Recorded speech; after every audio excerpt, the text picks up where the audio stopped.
Welcome back. I am here to do another live consultation, and I'm getting everything kind of set up here. Um, let me see. Waiting for a couple people to roll in. So we're going to be going live today with an artist by the name of TIDALWAVE, which I'm super excited about. And so we're going to be going through and talking to him about a few questions that he has. Tiny Violinist is here. What's up, my man? How are you? Anybody else kind of coming in? Forgive me, I am getting my stuff together. Okay. Still not good at this like live thing. I'm working on it, so forgive me. Forgive me. Okay, put that over here. I need to get two screens. You guys know, should I do two screens? Anybody can give me like some like stuff with OBS or something? I don't know. Jasano Raps, new here. Welcome, man. Good to have you. Thanks for showing up. Um, Tiny Violinist, I am doing great. Actually, it's been a long day. So doing a lot. Running a class for YouTube creators, and doing some other stuff today, and then had a consultation a little bit ago. So I've just been like on this live stream thing nonstop today, which has been really fun. So just kind of want to run over the way today is going to work. So we're going to go over some stuff with a gentleman that goes by Tidal Wave. His name is Dean. And so he hit me up. He's in our private Facebook group, which is actually linked in the description here. If you are watching, you can check that out now. So what we do in that private Facebook group is actually this month we're doing what I'm calling like a cover slash remix competition, to where during this first week, you can actually submit one of your songs. And if that's chosen, then everybody in the group has the opportunity to go in and either cover or remix that track. And so you can give stems and all that stuff. And then the winner of both of those will be featured on the channel here sometime early next month, which is going to be a lot of fun. So if you want to go be a part of that, go check out the Facebook group. We do live streams in there every other week that go a little deeper into some of the questions that you guys have, things like that. Obviously, within that group comes the people that we're doing these one-on-one consultations with, and so it's cool. I'm loving it. We got about 160 people or so in the community right now, and it's growing on the daily. So please go and check that out if you haven't already. We'd love to have you. Um, what you'll do if you're just looking on Facebook is just look for the group Sound and Patterns, and you do have to ask to be a part of the group, but there's no paywall behind it or anything. It's just free. So go and check that out. So we're going to get Dean on here and talk about a few of the things that he's dealing with his music and his business, and then we will um, start answering some of his questions here. So let me see. I got to remember how to do this. Gosh, I'm the worst.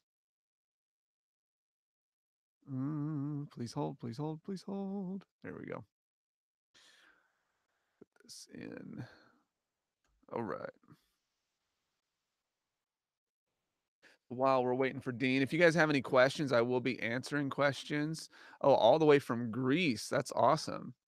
Welcome, welcome. I'm coming at you from the Midwest. Thanos, it's good to have you here, man. That's awesome. Yeah, so while we're waiting on him, if you have any questions, then go ahead and ask those in the chat. We'll be checking those out. If you have questions for Dean as well, please make sure that you put those in there, and we'll be looking at those as we're kind of going through the call. So, Dean, can you hear me, man? Yeah, it's working. Awesome. Good to have you on. Yeah, thanks for having me. Where are you coming from? Where are you calling from? From Germany right now. Oh, awesome. We're at in Germany. Berlin. Oh my gosh. What an awesome city. Thanks. Yeah, it's pretty cool. It's a bit late at night, but you know, stayed up for this, so it's worth Yeah, it. yeah. I was really fortunate to do some touring and played in Berlin 3 or 4 times, and did a lot in Germany and like a lot of the smaller towns too, which I would never be able to pronounce half Yeah. the names, but it's such a beautiful, beautiful country. Thanks. Yeah. Well, let's talk about you and tell me a little bit about yourself and kind of how you got into music and then sort of where you ended up or how you ended up where you're at right now. Okay. Uh, I guess I've been trying to do the music thing for quite a while, but probably was really bad at it for quite a while. I guess always thinking that I'm trying my hardest, where really I wasn't anywhere near really working as hard as I could.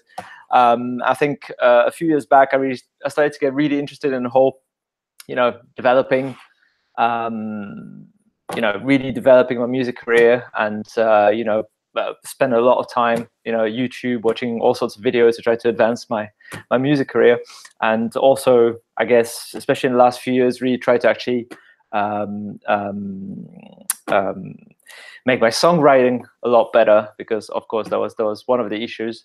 And but lately, in the last year or so, I've finally starting to find some kind of moderate success, I would say. Kind of like, connecting with a lot more people, getting a few big shows. Recently got playlisted on a couple of playlists on Spotify, so it's kind of like going in the right direction. But currently, I'm kind of thinking, okay, where do I go next? What's the right strategy for what I'm trying to achieve? And I'm a little bit kind of, there's so much information out there, and one person saying one thing and one person saying something completely different, that it's kind of like, in the end, it's kind of like there's so much information. I don't really know where to go anymore. Yeah. And I'm doing nothing rather than doing something, whatever that may be. So that's the problem I'm having right now. I totally get that. And I mean, yeah. And the problem is like there's no one path, right? Yeah, exactly.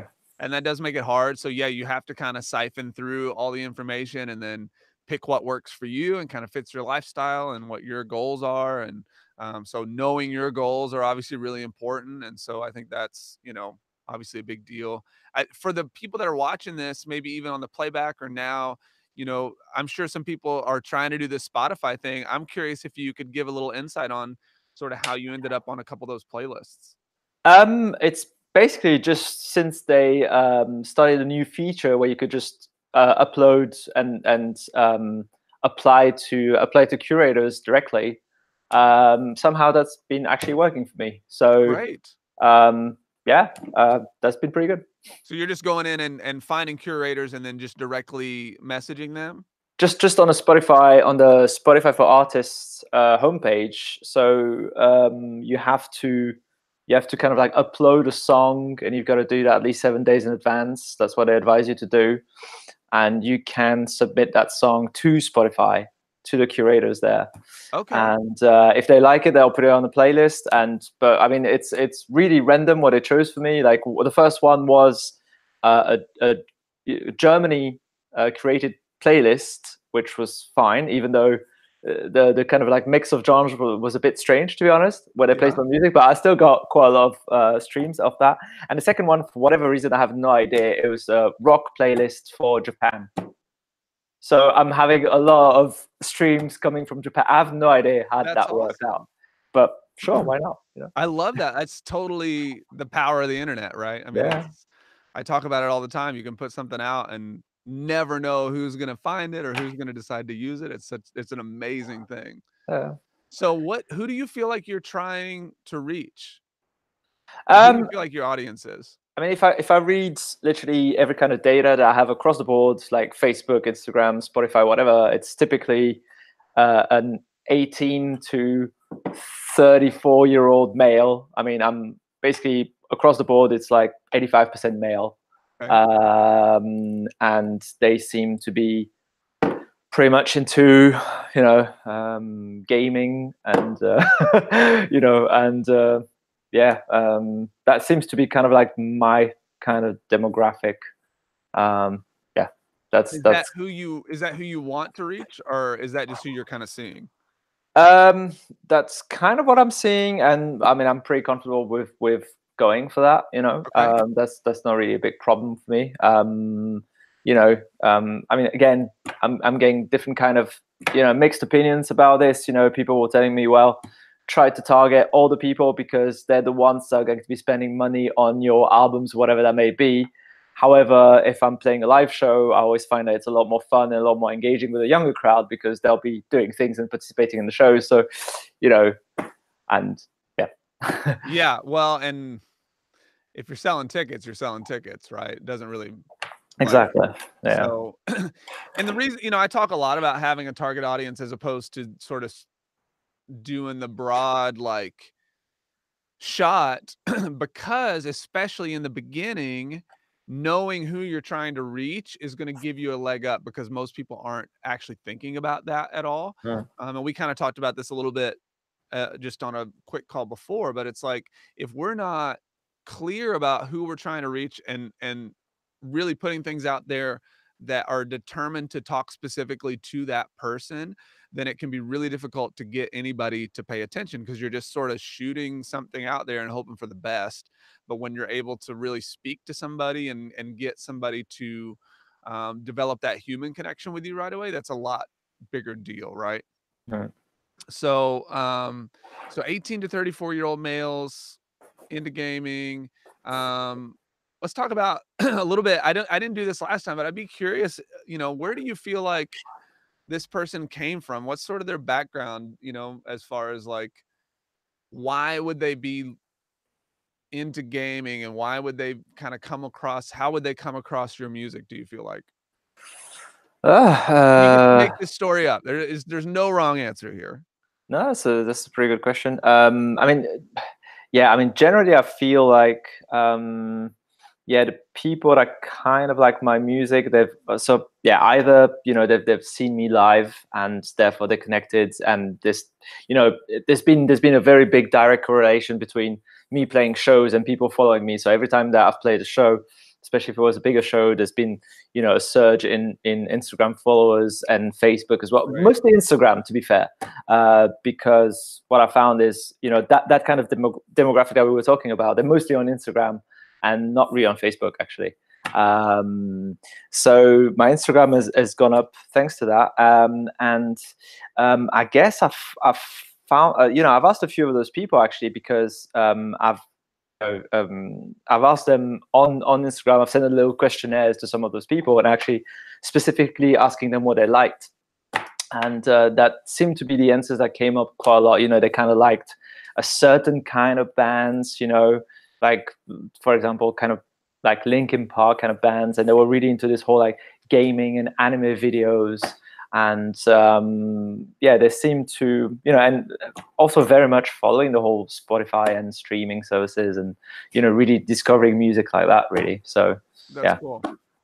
Mm. That's really cool. Okay, and then, have you done any collaborations with gamers, with, like, people on Twitch or anything? No, but I've watched a few videos talking about collaborations, and I've been actually increasingly thinking about collaborating with more, well, in the artist sense, maybe Mhm. on songs and stuff. I've had, well, it's been kind of one of my ideas because my songs that's been the most successful actually has been used in a lot of they call them AMVs videos. I'm not too sure what it stands for, but it's kind of like Japanese anime stuff. Okay. And there seems to be like, so one of my songs has been used in a lot of those videos, and I've been kind of like hitting up a lot of YouTube channels, say, hey, would you like to use my music for one of your videos? And that's been working. Great. So it feels like maybe that's kind of like my niche, even though I don't necessarily want it to be, but it almost feels like it makes sense to try to explore that. Yeah, yeah. So, I mean, what just kind of on a whim, like, one thing that you might think about doing is even, like, hitting up some of these gamers or some of these people that are putting out these videos and trying to figure out a little more what their target audience is looking like, because if Mm, you have a parallel there, that could be a good way to sort of get a lot of research without having to put a ton of legwork in, you know what I mm, mean? So kind of stealing, not stealing, but like, asking, hey, can I see some of your data or can you give me some information on like where your audience is coming from, and mm, start to learn a little more about where they're hanging out, and so that way you can kind of target some of that stuff a little better. I think that could mm, be like an interesting idea. I also think that if gamers or gaming people in general are kind of working with you know, are into your music, I think it could be cool to find some smaller like Twitch people and see if you can do some research and see if any of these gamers on Twitch would actually be willing to either do like an interview with you if they have, you know, 1,000 followers or whatever mm, on Twitch. Then maybe you're able to like say, hey, you know, can we do a swap? I'll pay you X amount of dollars, or I can give you this, or you can use this music for this. Like just something that offers them value but allows you the opportunity to kind of get in front of their audience and mm. marry their content, I think could be really cool. Nice. Yeah. And those are like some of the things that I think now we just have a lot of opportunity to do where we didn't have before, you know, like Mm, we don't have to play the normal game of, you know, like being out and just doing radio and just doing whatever, you know. mm. Um, Techno Dad says you could also perform your music on Twitch. I totally agree with that.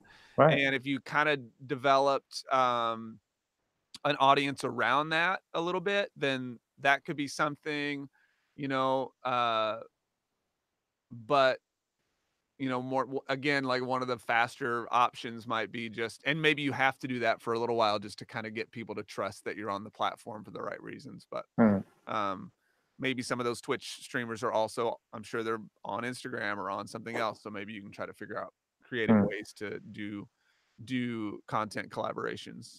mm. So let's talk a little bit about then um, these questions that you have. Sure.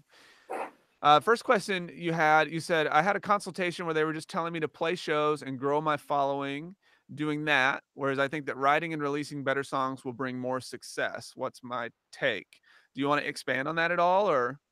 Yeah, no, basically, I think, like I was saying, I had this conversation with those kind of like, people who've been there, done that, and still in bands now that are, mildly successful, and they make a living out of music, and they were very, I mean,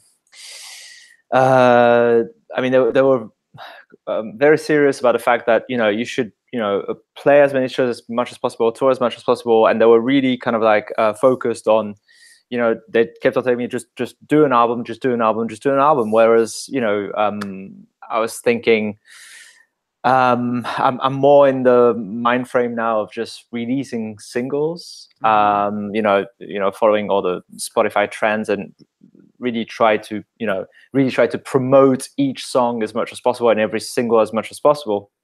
One thing that I was kind of thinking about, especially when I listen to Spotify, and I was listening to one band in particular like last week, and it was really big song, like lots millions of streams on Spotify. It was really, really great song, really quite epic song, and I kind of just thought to myself, well, I don't know if I'm right or not, but I kind of thought to myself, well, this is really what it's going to take. If I have any chance of success, I'm really going to have to release something that's, somebody listens to it for the first time and thinks, oh, that was really, really good. Yeah.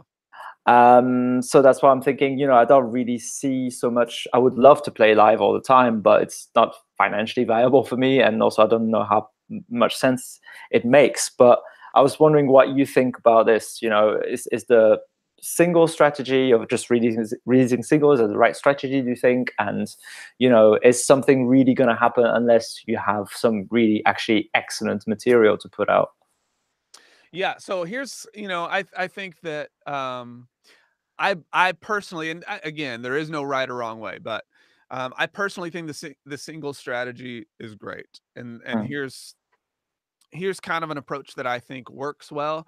If you're just getting started, if you're able to release a couple of singles sort of intermittently and kind of get those out, and then if you can put out more of a long form thing like an EP, or like in your case, you probably already I think you said you already have music released, right? yeah, and actually I have a lot of songs. I have a lot of demos, a lot of songs, and I'm kind of thinking, what do I do? Because some YouTubers or people are just saying, just release, just keep on releasing as much as you can, just put things out so that eventually maybe one will get picked up, one will get some steam. But I don't know if that's really also the right thing to do. I don't know, if you release a lot of songs but half of them are not that great. Does that also make sense? I don't know. Yeah.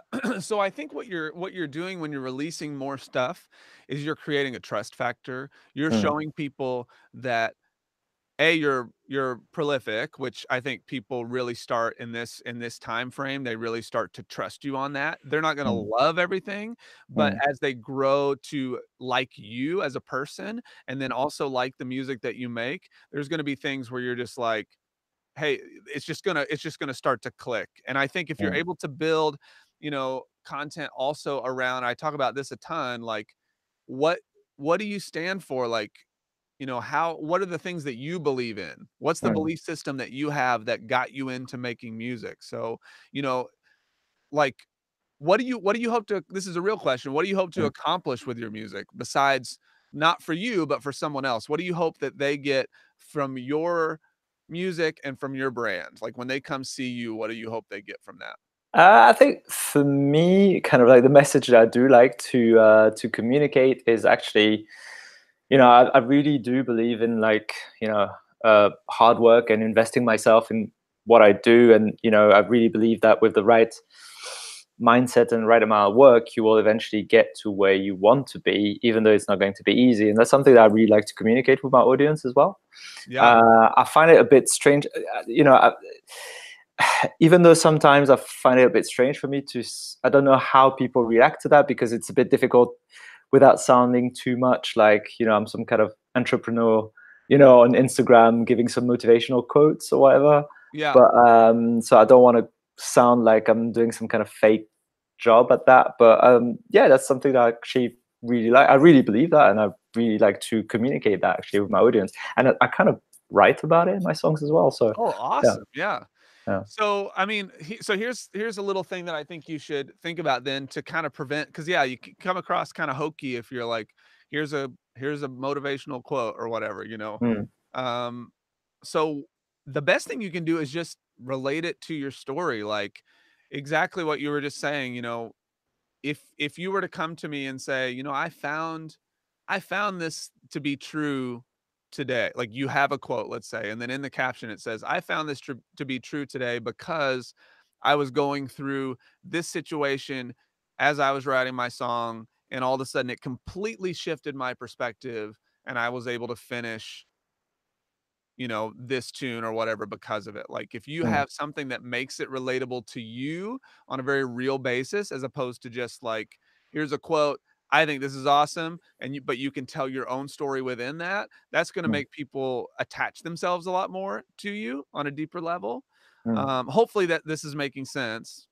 Yeah, absolutely. Yeah. And so a good way to do this is to think about a storyline structure. And so think that a character wants something, has to overcome something to get it, and then is changed by the process.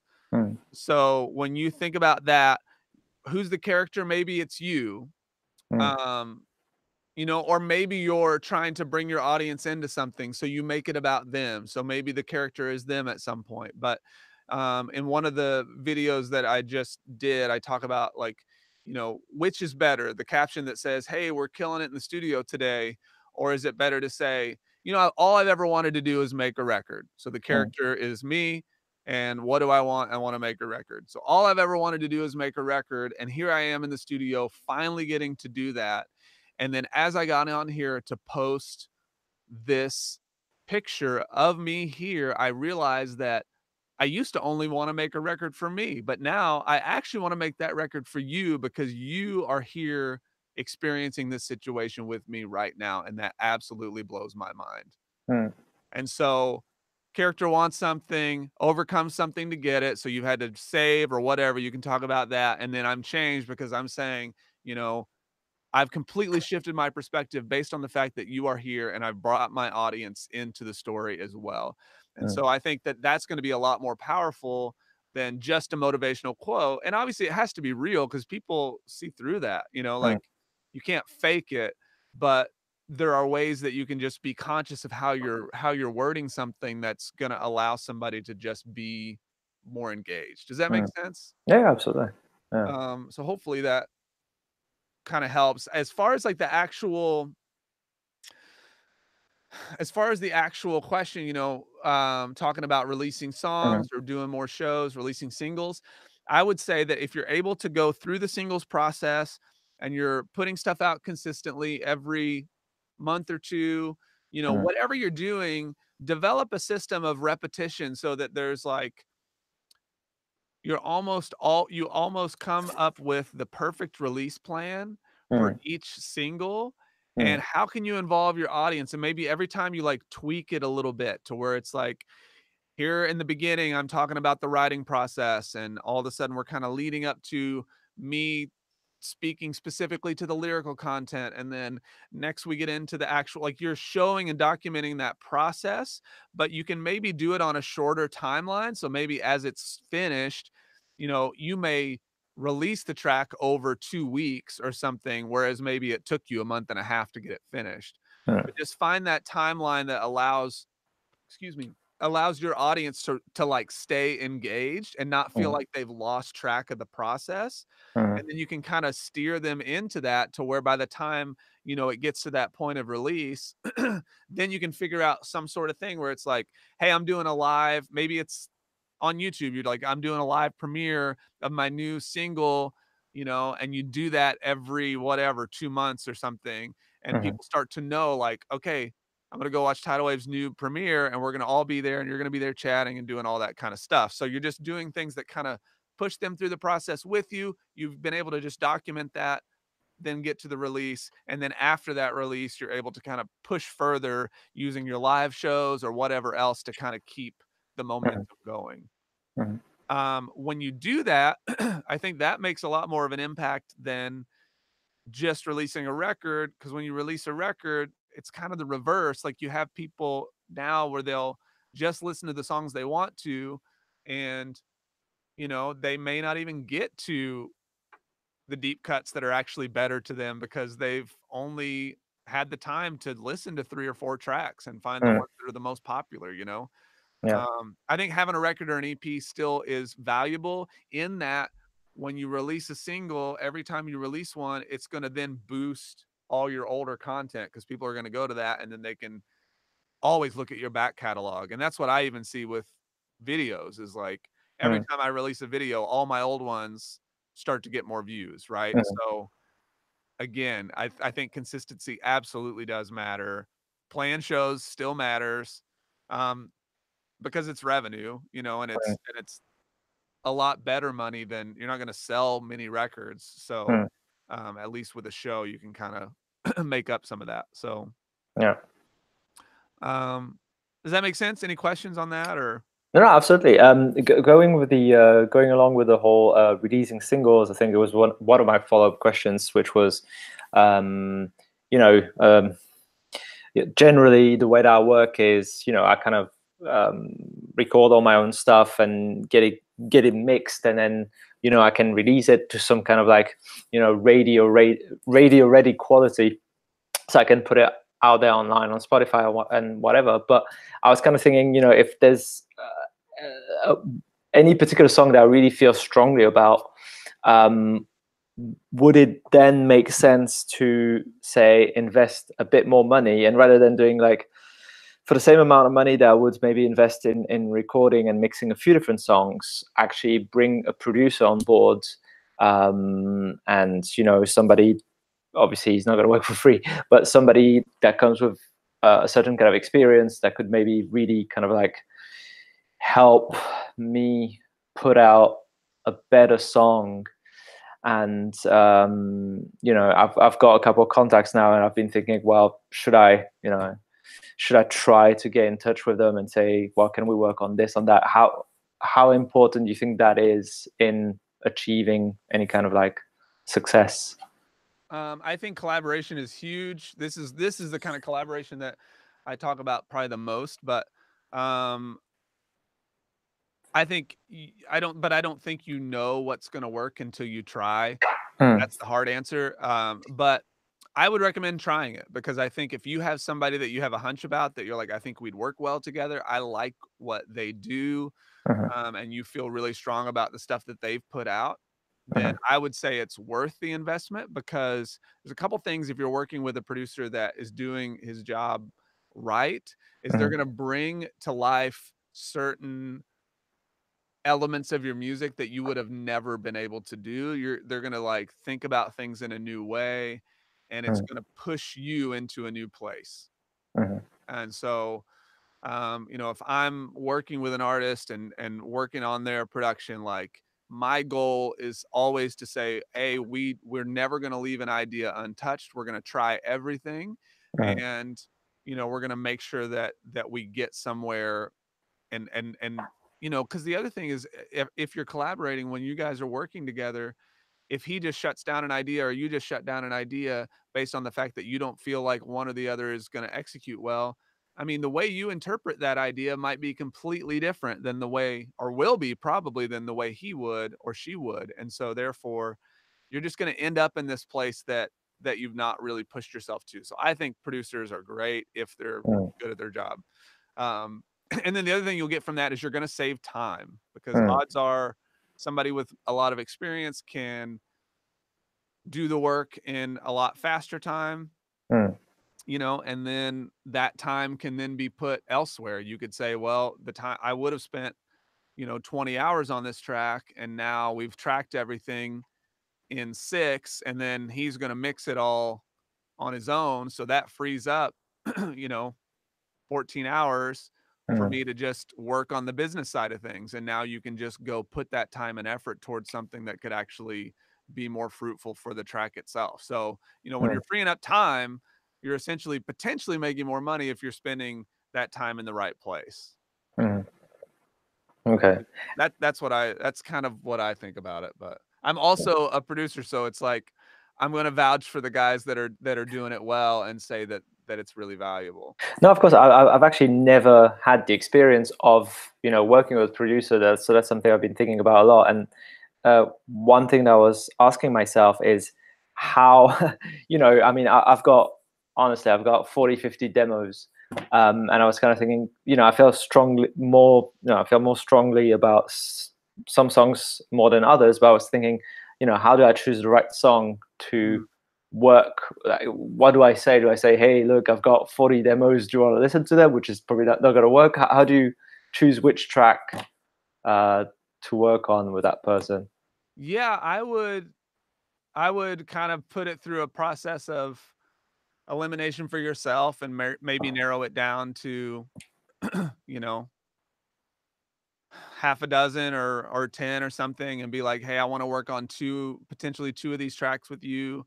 Mm, Can you just sift through these and see which ones resonate with you the most? Because the ones that resonate with the producer the most are the ones that you guys are gonna enjoy working on the most as well, okay.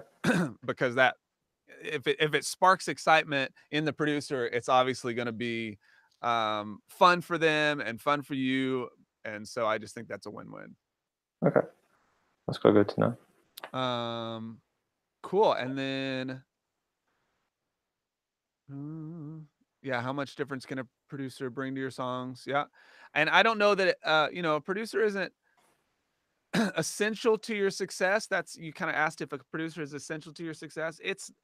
It's not, but it certainly can help in the same way that having bandmates can help, in the same way that having a sounding board and honest feedback can help. Like, those are super valuable, and when we work in our own little bubble, it can get dangerous because we can get into these habits of not necessarily getting honest feedback on what's working and what isn't.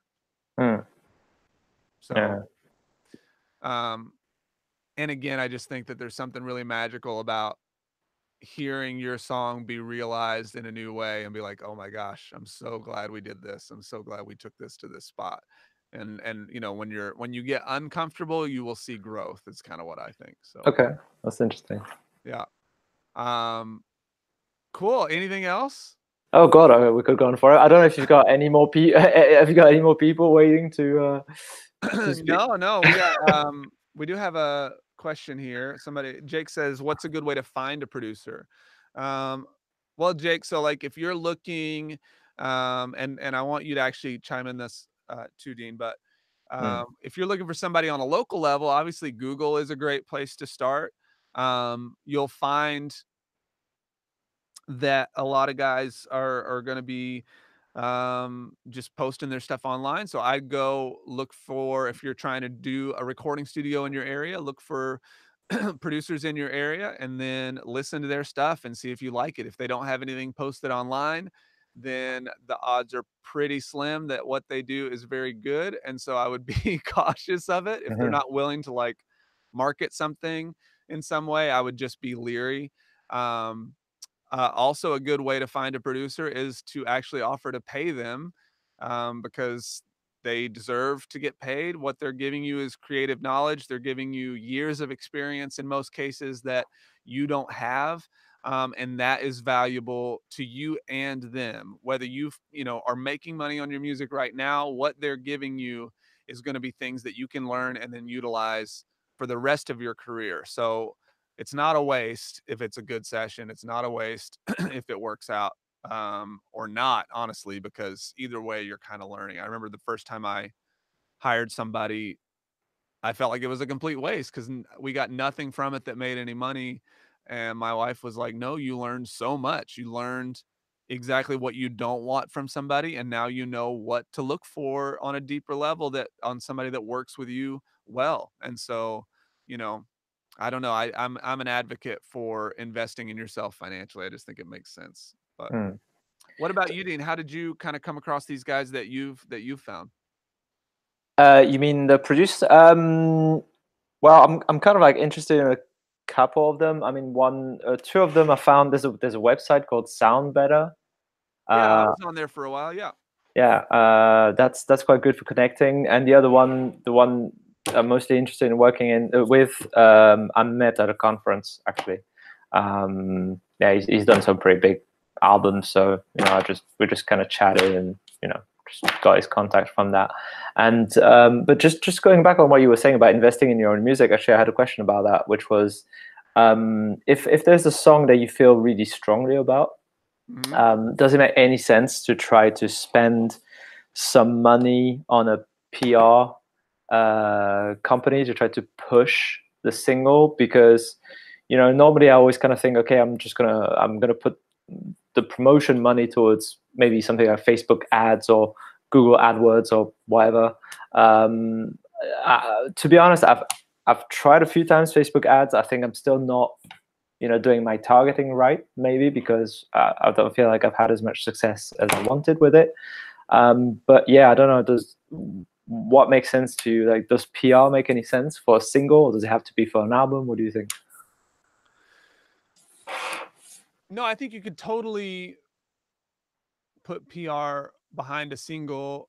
But the thing that you're going to want to remember is if you're doing any sort of publicity, you're going to want a lot of content to sort of back that Mm, single up. So mm, you'll want to make sure that you have some sort of video, like a lyric video or a music video or something, because what the publicist is going to do is they're not going to create any of the content. They're just going to mm, push it out to their contacts. And so depending on how long the campaign ends up being, so however long you hire them for, mm, knowing that they're going to have 4 or 5 major pieces of content plus some kind of individual stuff, uh maybe micro content or something like that would be uh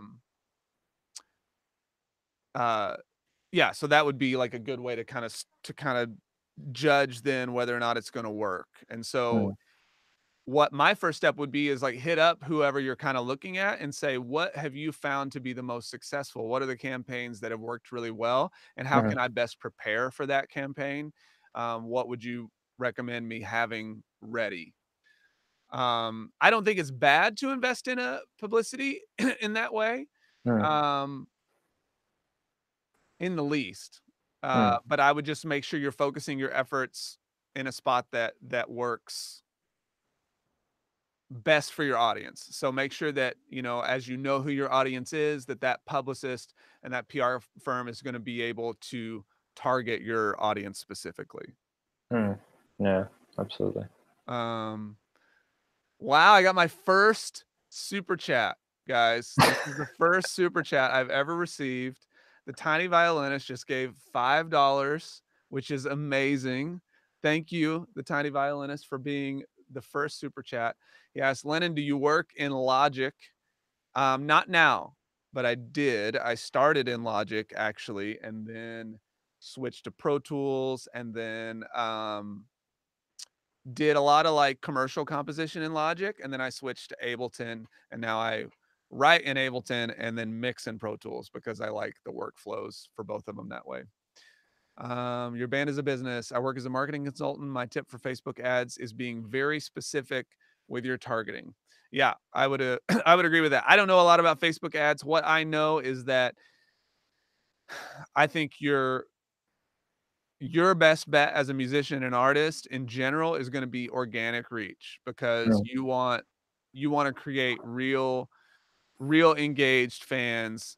And what I've seen a lot is that ads on a top level basis are creating passive fans. So they may find your stuff and look at it and maybe like the page, but that what brought them there wasn't something that necessarily really engaged with them in a way that made them come over. Like an ad is just different, right? It's different from finding something that somebody shared or finding something that, we just treat ads differently right away when we see them and we know what they are.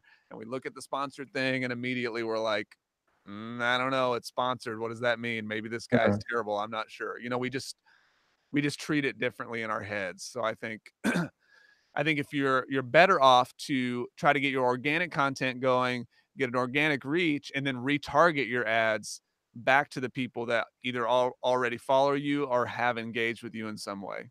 mm. So, Yeah. when you release something, then kind of targeting your existing followers or people that you've dealt with Mm. on that level. Yeah, that makes a lot of sense. Um, cool. Yeah. Anything else? Yeah, but actually, this one is kind of like, I guess, a lot of people probably ask themselves that. There's okay, so there's a million things to do at the same time, Yeah. all the time, and I'm constantly overwhelmed. And especially I think the most painful part of the process. I mean, I like it enough, and I feel like I spend most of my time is actually the researching and booking shows. That just takes up somehow a lot of my time. And I was kind of going to ask you, if I had to kind of like just decide one thing, because I feel like the way that I'm working, it's always kind of like maybe I get really drawn into the songwriting, so I'm just gonna write a lot of songs, and then after I've done that, I'm like, oh, I've really tried to get on some festival because the summer is coming. So then I spend a lot of time doing that. Then I'm thinking, okay, I really need to book some shows. You know what I mean? It's always kind of like I'm always alternating those periods of like really intense work in one area and then completely like giving up on the other areas. If there was one thing that you'd say, okay, that's the number one thing you have to do and to focus on, what would it be for you? Just create. I hate to say it because it's what everybody says, but Yeah, making content like yeah, around you that represents you, that tells your story, that tells your process, that talks about you, that's relatable to you. Because putting that stuff out, like I think of a lot of the online stuff as like a snowball. So mm, every every person that you go on to their Instagram page and you interact with one of their posts and you mm, like it, and then you leave a comment and tell them why you like it, and then you go to someone else's account and do the same thing, and then you leave a hashtag of your own stuff. Every time you're doing that, you're creating a backlink for your content. Like you're creating an opportunity for somebody to discover you based on them being somewhere that's not your page. mm, And so engaging in the community is really important. And it's something I don't even do enough of because I'm right there with you, man. It's freaking hard to like make a lot of stuff and then also like do the creative sides that you want to do. mm, So then, engaging with that and then having the content that people can come back to and really relate to on a deeper level, I think is important. Then beyond that, it seems like you've had a few things like that have come up recently that are kind of successful. So, what I might suggest is doing something like taking your budget and splitting it up to where you're like, okay, I know I'm making X amount of dollars per show. So maybe mm, that's something you kind of know. You're like, okay, I don't want to do too many, you don't want to do like too many shows, but let's say you know that you're going to make a certain amount of money per show. So you kind of guesstimate like, okay, over a 6-month span, I might make this much money on shows. Well, is it worth it then for you to hire somebody that's young that you can maybe pay them minimum wage to literally just research and email venues on your behalf, and you mm, just fact check and cross check everything? mm, And you're kind of putting some money back just to delegate that to somebody else.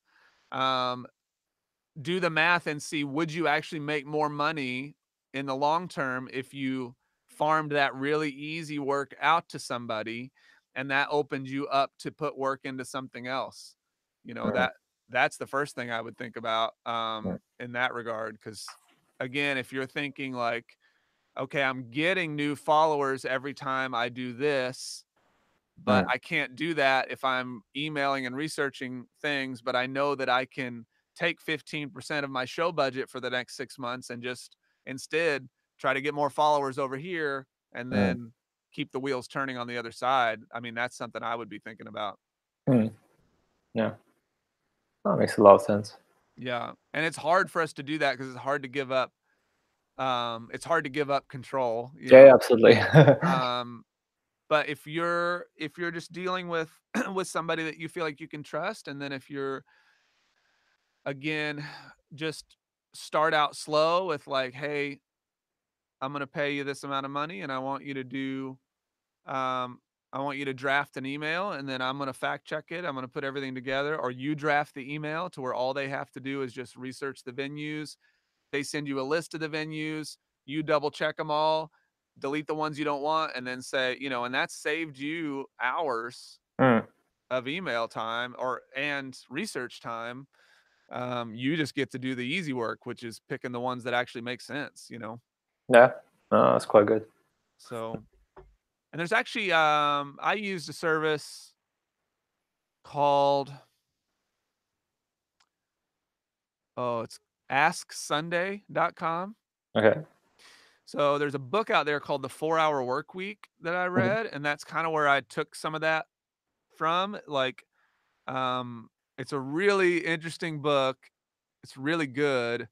There's a lot to it that doesn't necessarily fully apply to artists, um, but Ask Sunday is an overseas, like, you can get a virtual assistant, and it's like $200, 200 US dollars for 20 hours of work or something like that you get from them. So, mhm, and it works out pretty well. But I've also hired a young gal to help me do edits here, because I'm not making any money much off the YouTube channel yet. mhm, I make some off, doing these kinds of like one-on-one calls, but I haven't developed my course or done any of that yet. But I see the value in content so much that I'm going to still pay to get that stuff out mm. consistently. So, Yeah, absolutely. Can I just ask you one extra question, if you don't mind? no, yeah.